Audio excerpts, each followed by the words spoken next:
Mm, mm, mm, mm, mm, mm.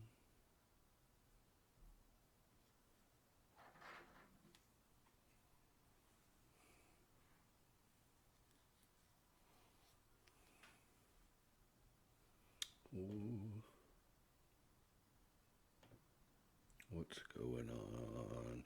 My McAfee seems to want to keep pausing this, but I'm live, and now I wait.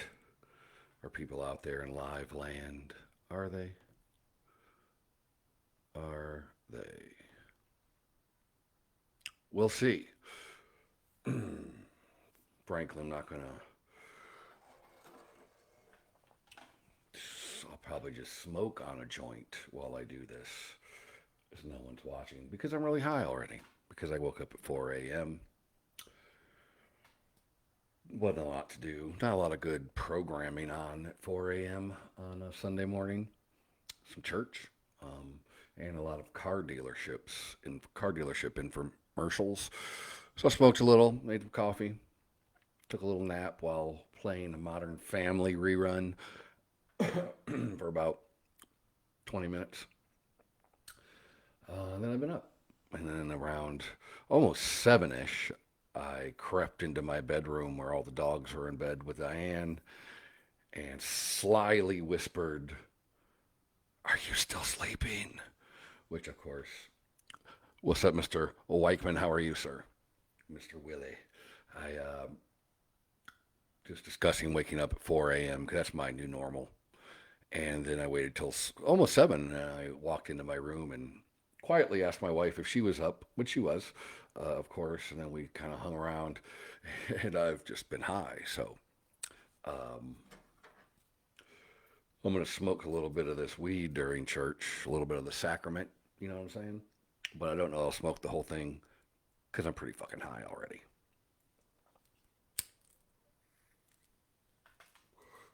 By the way, I'm smoking Miracle Alien cookies. Now, I believe in the past, months ago, I had a Miracle Alien cookies, but it had a number after it. I want to say 9. I don't know if that's true. Um, and it was a variant of Miracle Alien cookies, and it was really good. And this is the original Miracle Alien cookies, otherwise known as MAC Mac. And good morning, Monty Minter, you handsome bastard wizard, son of a gun.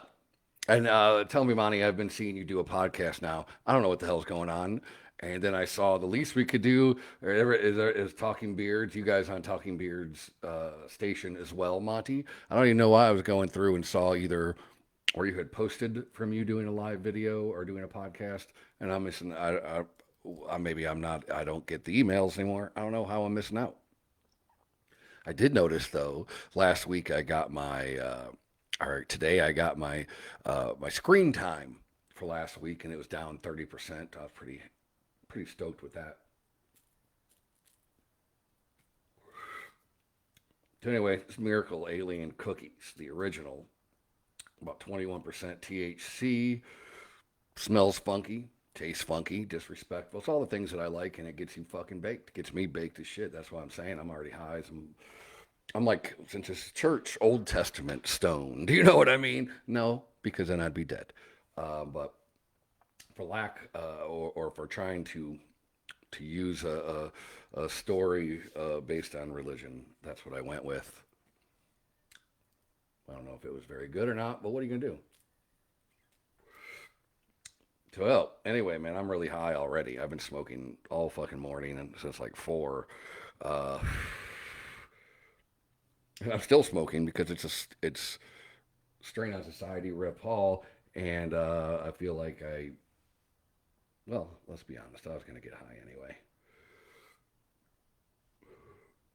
We should have you on our show. Oh, I'll tell you, Monty, I'll be on there. Oh, forbidden fruit, Willie. I did a excuse me, I did a review on forbidden fruit over the summer, but that was a really good one. I remember it because it's just so dark and purple, And yeah, Monty, I definitely will. And it was just looked crazy, and it smelled so good, tasted so good, got me really baked. It was really good indica. Um, so yeah, I like forbidden fruit. In fact, I thought I got forbidden fruit recently in a hybrid, but it was forbidden glue. So it was half Gorilla Glue 4, and I thought the other half a hybrid between that and forbidden fruit, but it was just a dark bud, so that's what they called it. But anyway, forbidden fruit is the shit. Old Testament stoned. Hi, Tila. Man, so guys, I am baked as fuck. I'm not gonna lie to you. But what would you know me if I wasn't in person or even online? I'm pretty sure every time that I've met and seen anybody in person, beard comps or whatever, I've been high or ran into at the grocery store, gas station, whatever. I was thinking about this week a lot. The only reason I'm doing this, I wasn't really going to do one of these today, and I started to write a post, kind of an essay, because I see how much 2020 sucked and all that, and in a lot of ways, it absolutely did. Um, but why did a lot of people think it sucked? And I was thinking about it a lot because for me personally, 2020 was a pretty fucking good year, and came with a lot of challenges and a lot of negative parts. But that's the thing, man. Life is balanced, and um, there's always going to be positives and negatives. But the thing is, when we think back to these memories, um, we add, I thought about this in the shower this morning. I was thinking about it as I was trying to write it, and this word has betrayed me. And it's that we add all of the significance. God, there it is, significance. You know what I'm saying? God. Um, And so when I look back at a lot of this in 2020, as and I was trying to write this, and I just couldn't write it how I wanted it to come out. It was long and boring, and this might be too, but it just felt like something I'd rather talk about than write about. It was just because I add the significance to what I see in 2020. And was 2020 not what I expected? No, it was not. The things that I had planned got laughed at, by life because, especially with Bully Ranch and everything. Um, and yet some of the biggest growth I've ever had in my entire life. Um, and I can go back and just look at different events, the going back and just the start of COVID and the start of the whole pandemic and the walkabouts and doing all this stuff. And that's when I started doing this. I mean, one great thing is I've been wanting to do a podcast for a couple of years. I've been thinking about it. Just didn't really come up with anything that I really wanted to do. And I just knew I wanted to do it on my own. And throughout the beginning of this, I started smoking some strains that friends just happened to give me to say, try this out. And started smoking them on Facebook Lives, and people liked it and recognized that there was a kind of it was providing a service for people because a lot of people that live in Texas, or doesn't matter where we live, if it's not legal, you don't have the option of going and purchasing it legally and really getting to understand it and having all these different variations to try and learning about different strains. That we're kind of at the will of what we get down here. So I've had the privilege this year. I smoked. I was thinking about it last night. And I had a list that I started, and I stopped at like 25. So I know I've had the minimum. I tried 40 different strains this year. 40 different strains of cannabis. Fuck, that's a win. I've never had a year where I got to try 40 different strains of cannabis, and most of those I got to talk about. Most of them I talked about. Um, that's a fucking win any day of the week. But that's just part of my value system that I got to do that. So I get to add the significance to it. Some people out there be like, ew, I would smoke that crap. That shit's going to kill you, devil's lettuce, whatever. And that's cool. So that wouldn't be a win in their department. But for me, great.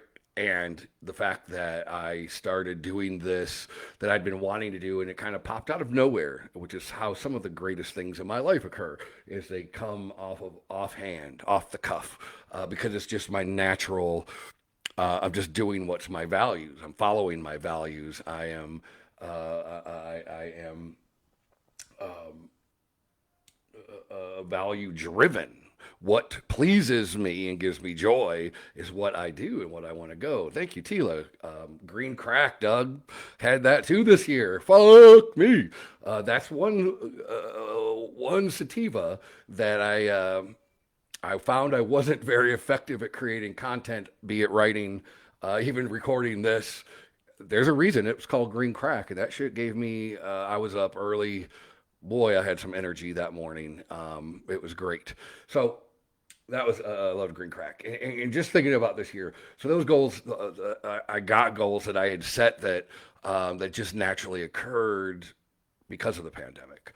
Um, I was tested my mental health. If you know, I have PTSD, CPTSD, major depressive disorder, and an anxiety disorder. And I've been working really hard, going to therapy and just doing the work involved in that. It's not just going to therapy and having a meeting. It's working and being aware and shifting, and then not always shifting. And I even ended it on Christmas Day in just a bad space, huge bad space.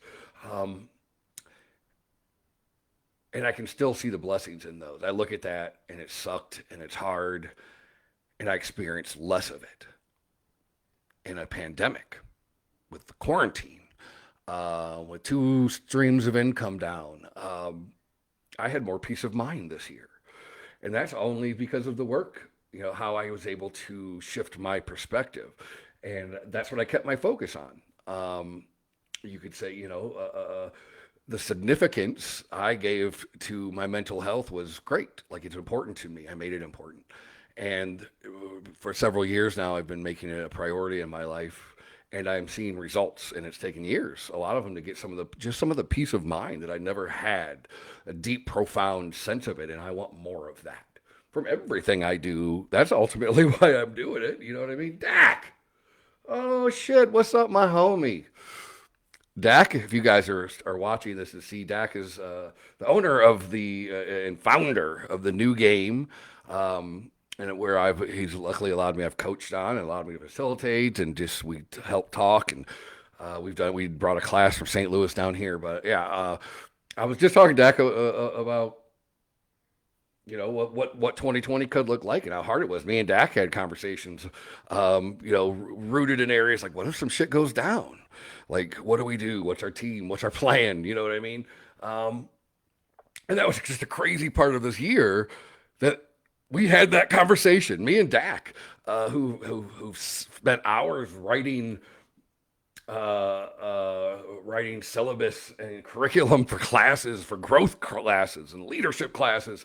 And we spent hours this year like creating a plan on what happens if shit goes down. What a crazy year. And I got to see a lot of the people out there in my world who I know are on my side, who are people that share a lot of the same values as I did, Tila and Jarrett, and for instance, and also see a lot of folks that I don't want on my team. You know what I mean? Whether they want to be on it or not. I don't want them on my team. I get to choose who's on my team. And a lot of folks I got to see their ass this year, and I don't want them on my team. And I've made that clear, abundantly clear, I think, throughout the year. That whole thing back this summer with George Floyd, for instance, when it first started, and if you guys remember, I got real heated one day, and I had to go back and forth all day, asking myself if my emotion was just valid. Imagine that, because I've gone so much of my life with hyperbolic reactions to things because of having a depression and CPTSD, that I just to be able to be valid and be angry and be okay with it, and no, I'm not being hyperbolic. Fuck these motherfucking racists.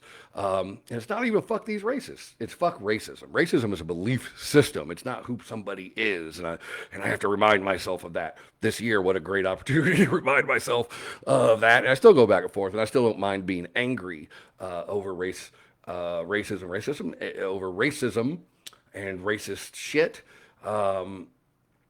And I got to discover so much about me throughout that, throughout the ability of losing. I lost some of my best friend relationships this year and family relationships this year, and the ability to navigate that from an empowered place, from a grounded place. And how could I look back and say having those opportunities weren't beneficial for my growth.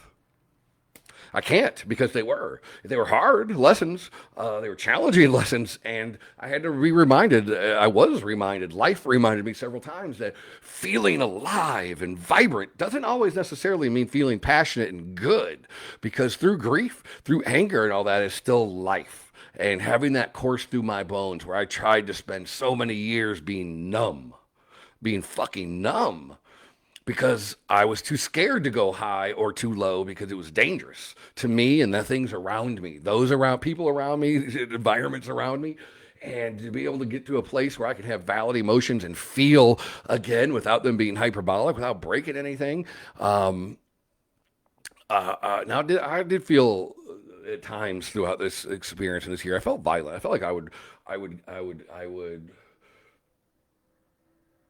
fight. I would fight for my friends. I would fight for humanity. I would fight for life. And recognizing that it's because my value system breathes life. Pitbull Rescue writing, doing this is all about breathing life. It's what I want to do. It's not what I want to do. It's just frankly what I do, and I don't want to take that. And I also don't want to give into the dark sides because I got rage in here, man. Growing up the way I grew up and going through therapy and all that, there's a lot of I definitely got a stick on my shoulder, and I'm okay as long as I let that stick be help in driving me versus. First thing I thought it was fall to the dark side, with I heard it in Darth Vader's voice. But yeah, I guess that is is recognizing the force and the darkness as they're all part of me. I have all of them, and the better I get at being aware of them, the more I can use them in an advantageous way to give life, even the dark side. Man, I grew a lot, and then there were things that just sucked. Mental health breakdown over Christmas, that was awful. Just the way I felt about myself, that was hard. It sucked, and it's something that I also have to acknowledge that I have. Um, there was a part, where I kind of surrendered to being a 48-year-old throughout this pandemic. For years, still going out and staying out late and partying, and most of my friends being a decade or so younger than me, recognizing that that's not what I want anymore. It's not. It's just a habit. It was something that I was so used to because I've been doing it for so long, but it wasn't serving what I wanted in my life. I'm waking up at 4 o'clock in the morning, and before that, I'm an early morning writer. Um, and when I go out and I party and I do things that they take that joy away from me because I'm not getting up in the morning and writing. I feel like shit for a couple days. And so I was really robbing myself of something that gives me joy from something that wasn't giving me joy anymore. Easy to weigh out, but it was just I didn't know what else to do. Pandemic gave me a perfect opportunity to confront that, and there was nowhere to go. Shit was shut down. So, and then I just started doing what came naturally. And what comes naturally to me is getting up early and starting work 5 a.m., creating content, writing, all that. That's when I'm good. And last night, I had this other strain that I got. Strains are a little bit in short supply down here. So lately, if you've watched any of the reviews I've been doing, my homie's been getting me some. I've been doing a couple really good indicas that I really been digging. Like I'll smoke them in the afternoon. Also recognizing that I've been waking up so early. So this particular last one I got, I'll do a review of. I spoke to. That's why I've been getting up at 4 a.m. because I spoke it last night. And Diane said I was out by 7:30 on a Saturday night. I was out, and that shit's been like fucking Ambien. Let me go look, Rod. Let me look so in case you can get your hands on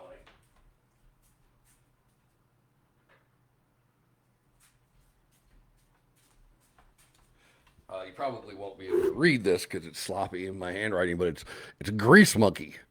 It's an indica. It smells safe enough. Little bit of disrespect in it. If you can get in there and get some good views. Slightly offensive, slightly disrespectful. But if you want something to help you sleep in the evening or gives you, or this shit has been knocking me the fuck out all year, all fucking year. I've been falling asleep early. Yeah, I know it's the third. Um, And so this miracle alien cookies I had, um, I don't even know what the point of what I was talking about. But anyway, getting back to the significance that we add to 2020. When I look at my relationship with my wife, we've already had a good relationship, a great relationship even, and throughout this pandemic, we have grown more intimate, closer. Our relationship, even with our dogs. Um, like, how could I love my wife more? And then we just had a pandemic and a quarantine, and I was like, oh, that's how I can love my wife more. I just get to know her more, um, just be with her more, spend more time with her. The result of that was I laughed like some seriously hard belly laughs throughout 2020. The kind of laughs like I love laughing like that, where I pee a little. Went to church. I can't lie if I lie, So a little bit of pee, definitely tears. Um, and I'm the funny one here. You know what I mean? And I'm not talking about my looks before anybody smart pants says anything. Um, I'm just talking about her giving me some crack up belly laughs, um, where I was crying and peed a little. And got those from my wife, where I'm the funny one. And I know I did that to her as well. Um, Great. Those are such. I'll never forget. That spending that time when she's been working from home, us both working from home, the time we got to spend with our dogs. What better time for rehabbing Georgia? Georgia's just a you. I mean, come on. From the first videos we posted the weekend after Thanksgiving in 2019, excuse me, to or until now, it's not even the same dog. And a lot of that's because she didn't have a fucking choice. She's scared of humans. Well, she got put into a house where the humans were going to be home all the fucking time. Right now, Diana is interpreting for church. And George is laying on the bed with the other dogs right now because that's where she normally hangs.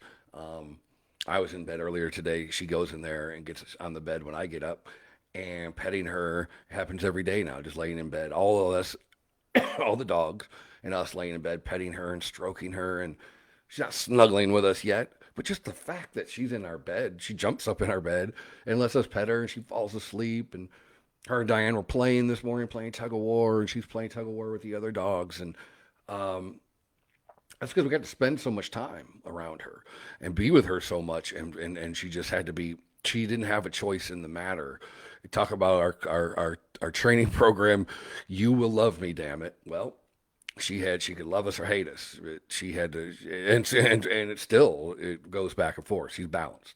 Um, and to be fair, she's a much better behaved dog than our other two dogs, and she listens a lot better as well. So go fucking figure.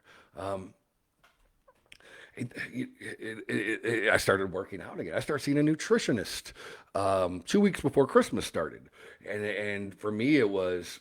I started talking about it back in the end of summer, early fall, when I got my last A1C tested. I have diabetes, if you don't know, and my A1C had gone down, and so I didn't go see a nutritionist. I think it was the beginning of September,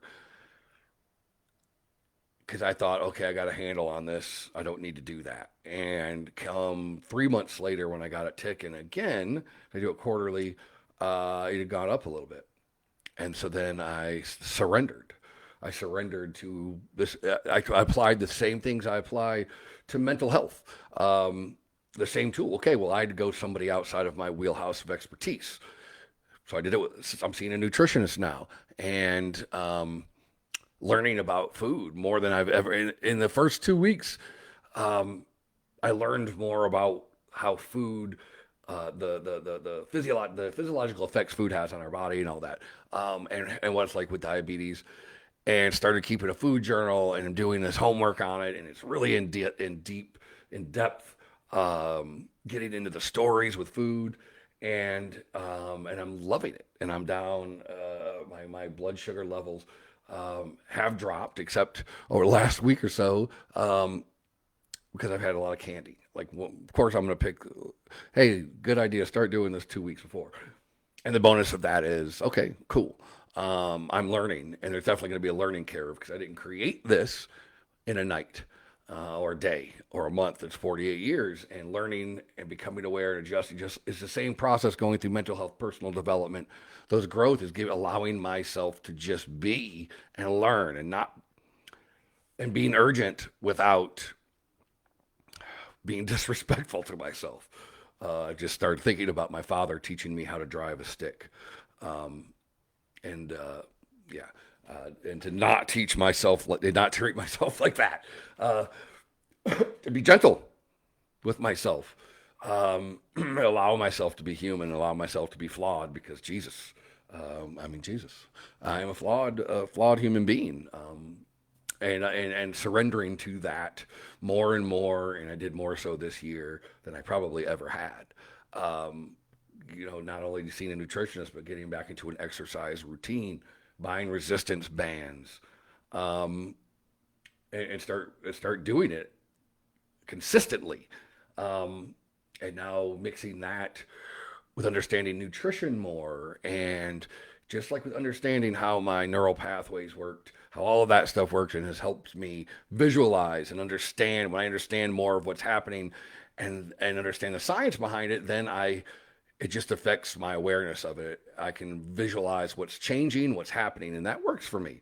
And doing it with nutrition is I'm applying the same methodology to it and other areas of my life as well, because this is what's worked consistently. And it's all, no matter what the area in my life is, of course, it's always the same thing. It's me surrendering to my commitment to making a better change in my life, and then listening and allowing myself to be wrong, and to trust in other people's knowledge, expertise, and trusting myself to find the right people. And it's been working out really well. And so I'm just going to keep doing that because it's been working, and I'm excited to see what's going to happen health wise.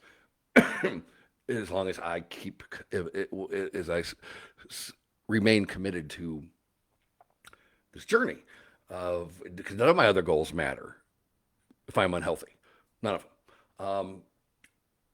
And so I feel like I just gained a lot of this insight um, through going on walks this year, through being put into situations where I was so uncomfortable, and they happened so frequently this year. And then looking at other areas, when I used to be in this work with this company, personal development company, and we would hold all these classes to get people funneled into our class called the Basic. And my God, I don't even remember why I brought that. Why I brought that up. But remembering back to when I played this game, and I've got to coach this game, but playing it and see how I rebelled against my own goals so much, because I would say it was about my coach or whatever. My coach was just a reflection of me. We were a lot like each other, actually. My coach Mahia, and and I got to witness that, and how that's a part of that chip on my shoulder when I let it get in the way, and getting to recognize that more and more this year, because I saw it. I saw that chip on my shoulder, and how it benefits me, and also how when not being the leader of it, how it can manage me and take me out of my game, out of my focus, out of my flow, and recognizing that more and more so I could remain in my flow. But I definitely took it off of Bully Ranch. Going back to that game, so why I was bringing it up is after the end of, we'd always do these little these presentations, and at the end we sit there with whoever put them together and simply ask what worked and what didn't work. And the way we did it like that, and why we did it like that, is because it takes the judgment off of it. What worked, what didn't work. What didn't work doesn't mean it's a blame game. It just means, okay, this could have been improved, or this was missing, or whatever. And this is what worked. So it's an acknowledgement. And no matter how good something is, how great it goes, there would always be something better. And that's just being honest with ourselves. Everything I do, when I look back in hindsight, I could have done something better. But that's the whole part of growth, and acknowledging what worked and what didn't work. And looking back at the year like that, and having these goals that we were so proud of, and we set up back in 2019 for Bully Ranch for 2020. And I'm talking about events, some big ticket events, dinners and auctions, and just events all throughout the year. We were already throughout the end of 2020 by the end of 2019, and we had a financial forecast, and it was just a great new things are going to happen here this year, and then we got thrown into it because all of our events are face to face. And so I can look at, did we get those goals? No. I could say, well, it's because of the pandemic and all that, and that's an easy excuse and one that'd be accepted. But no, the reality of it is I wasn't committed to getting our goals with Bully Ranch and accepting that when all this started happening, rather than adapting and overcoming and figuring out other stuff, I kind of we sat on it for a while. We had meetings, and I, as the leader of the ship, did not come up with alternatives, with solutions, and I own that, and I'm responsible for it. And so I'm changing my focus on it, and some of the benefits of it. Then at the same time, it allowed me time to start this, and we also are still maintaining what we were doing. But we did have to change around this year's what it looked like. So in a way, we were adapting and just maintaining a presence and promoting the breed and working with other organizations like or supporting other organizations like Denver with getting the BSL changed and things like that, and focusing because we didn't have any fosters and we still have Miss Georgia. So did get goals, wasn't committed to those goals. And I own that. How can I do better this year? And it's now adjusting right now is we don't know what the future looks like as far as herd immunity when if everybody's going to get the shots or not. We have no idea.